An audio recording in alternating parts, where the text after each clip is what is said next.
Be, may tanong ako. May tanong lang ako. Kumakain kang pipino? Kumakain ka ng pipino? Paminsan-minsan lang po kasi hindi po kami masyado na ano. Ah, okay. Ano ba yung pipino? Gulay o prutas? Gulay. Kumakain ka ng pipino?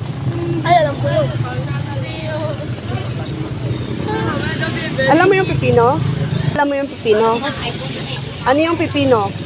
Gulay o prutas? Ay, si ate. Gulay. Si ate. Hello po. Kumakain kang pipino?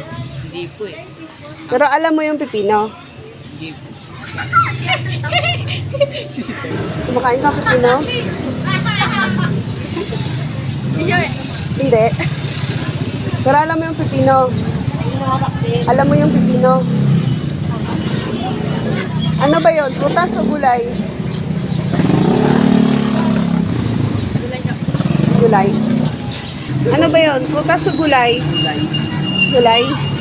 Ano yung pipino? Prutas o gulay? Gulay po. Gulay. Bakit mo nasabing prutas ang pipino? Kasi vegetable po.